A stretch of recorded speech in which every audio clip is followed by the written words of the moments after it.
कटिहार के बराड़ी प्रखंड अंतर्गत लक्ष्मीपुर पंचायत सरकार भवन और दुर्गापुर पंचायत में जिला प्रशासन के द्वारा जनसंवाद कार्यक्रम आयोजित की गई। लक्ष्मीपुर पंचायत में कार्यक्रम की शुरुआत 10 बजे की गई, जिसमें लक्ष्मीपुर पंचायत सहित आसपास के लोग भी शामिल हुए।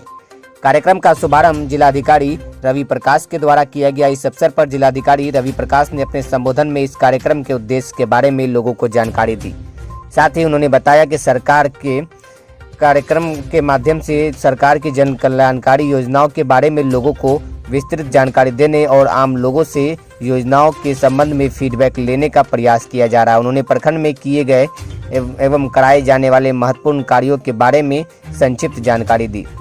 वहीं पुलिस अधीक्षक जितेंद्र कुमार ने अपने संबोधन में कहा कि 112 के डायल के बारे में लोगों को जागरूक करते हुए इसका लाभ लेने के लिए प्रेरित भी किया। उन्होंने बताया कि साइबर क्राइम की रोकथाम हेतु जिला में डेडिकेटेड साइबर थाना क्रियान्वित है। साइबर क्राइम से संबंधित किसी भी तरह की शिकायत या जानकारी इस थाना में दर्ज कराने के लिए प्रेरित किया। थाना में महिलाओं के लिए विशेष महिला हेल्प डेस्क की व्यवस्था के बारे में भी बताया। भूमि संबंधित विवादों के निपटारा के लिए थाना स्तर पर लगने वाले विशेष शिविर के बारे में भी बताया। पुलिस द्वारा ऑपरेशन मुस्कान कार्यक्रम की भी जानकारी दी।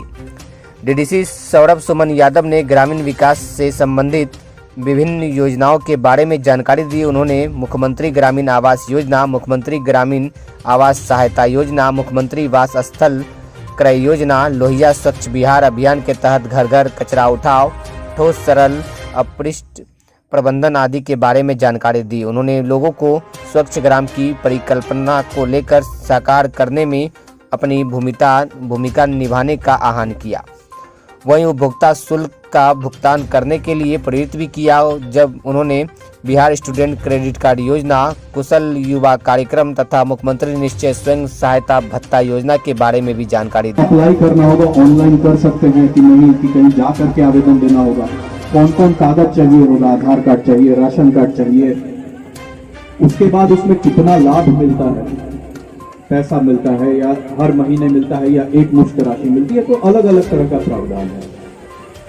इसी जानकारी के अभाव में कई लोग जिनको कि जैसे अभी शुरू में ही एक दीदी यहां पर बता रही थी कि उनके बच्चे ने बीए पार्ट 2 में एडमिशन लिया था पर किसी कारण से पढ़ाई पूरी नहीं कर सका। अब जो भी कारण रहा होगा उसमें एक कारण तो होगा कि आर्थिक हो सकता है कि पढ़ाई लिखने के बदले लगा कि अब कुछ कमाने खाने का वक्त हो गया, सबके परिवार का सबके ऊपर जिम्मेदारी रहता है। तो अगर उनको ये पता होता कि सरकार की तरफ से डीआरसीसी से किसी भी तरह के पढ़ाई के लिए राशि दी जाती है, लोन की राशि दी जाती है, जो कि आप जब नौकरी करें तब आपसे सरकार वापस करेगी। ऐसा नहीं है कि आपको आज पैसा दिया गया और कल आपको लौट आना है। तो हो सकता है कि वो भाई अपनी पढ़ाई पूरी कर लेते, पढ़ाई के बाद कहीं कंपटीशन का तैयारी करते।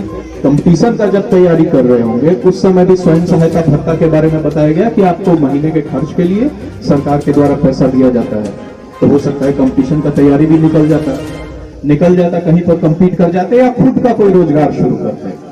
तो हो सकता है कि उनके जीवन का अभी भी बिल्कुल उनके जीवन का रूपरेख बदल जा सकता है, वो अभी तुरंत एडमिशन ले ले भी नहीं, लेकिन एक जो उनका कुछ समय था जो वो अपनी पढ़ाई जारी रख सकते थे, इस योजना की जानकारी के अभाव में उस समय निकल गया।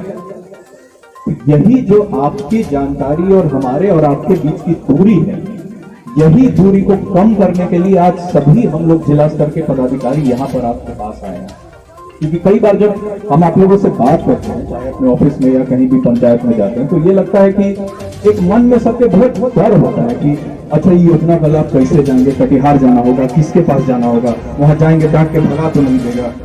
तो हम लोग डायरेक्टली आपसे बात करके आपको यही यकीन दिलाना चाहते हैं कि जितनी भी योजना है आप लोग बस अपने नजदीकी चाहे कॉमन सर्विस सेंटर से या अपने जन प्रतिनिधि के माध्यम से आप बस उसकी एक बार जानकारी पता कर लीजिए। हम लोग सब लोग हम लोगों को तो टारगेट रहता है कि ये योजना है, इसमें कोई भी लाभार्थी छूटना नहीं चाहिए। हम लोग एक कदम आगे बढ़ के ही उसमें आपको जो भी लाभ दिलाना है वो लाभ दिलाने का प्रयास करते हैं। लक्ष्मीपुर हम 6 साल पहले लगभग आए थे, जब यहाँ पर हम ट्रेनिंग में सीओ आए थे। एक जमीन विवाद के कारण माफी का कुछ संबंधित इशू था, किसी की शिकायत पड़ी थी कि रोड में बढ़ा करके कोई जमीन बना दिया। अब उस समय कोई उस प्रकार की व्यवस्था नहीं थी कि अगर किसी को जमीन का शिकायत है तो कहां दर्ज करे, कौन उसका बार बार उससे फॉलो अप करेगा, क्या कार्रवाई किया जाएगा। अब हर शनिवार को जो एसपी साहब भी बता रहे थे और यहाँ के जो राजस्व अधिकारी हैं उनके द्वारा भी बताया गया, अनदिना आप थाने में भी अपनी शिकायत दर्ज कर सकते हैं जमीन के विवाद का, सीओ साहब के यहाँ भी कर सकते हैं, कर्मचारी को भी कर सकते हैं, हम लोगों के यहाँ भी कर सकते हैं। लेकिन शनिवार को खास तौर पे अंचल में एक जनता दरबार लगता है। हो सकता है वहां पर आपके जमीन की समस्या का समाधान नहीं, दो तरह का विवाद होता है, दो भाई में होता है, पड़ोसी से बाउंड्री का डिस्प्यूट होता है, मापी का विवाद होता है, दखल दिलाने का होता है, भूदान का पर्चा है नहीं दखल मिला है, पुराना परवाना मिला है लाल कार्ड है नहीं दखल मिला, कई तरह का विवाद होता है। लेकिन कम से कम आपको वहां पर रास्ता तो जरूर बताया जाएगा कि कहां से आपके विवाद का हल निकलेगा। कि आप एडीएम साहब के यहाँ जमाबंदी रद्दीकरण में जाइए, डीसीएलआर साहब के यहाँ म्यूटेशन अपील में जाइए, मापी के लिए सीओ साहब के यहाँ अप्लाई करिए, या हो सकता है कोई टाइटल सूट के लिए आपको कहा जाए, पासबुक अगर किसी के जमीन में गलती कोई बनवा लिया है तो मेरे कोर्ट में केस के लिए आपको सलाह दिया जाएगा।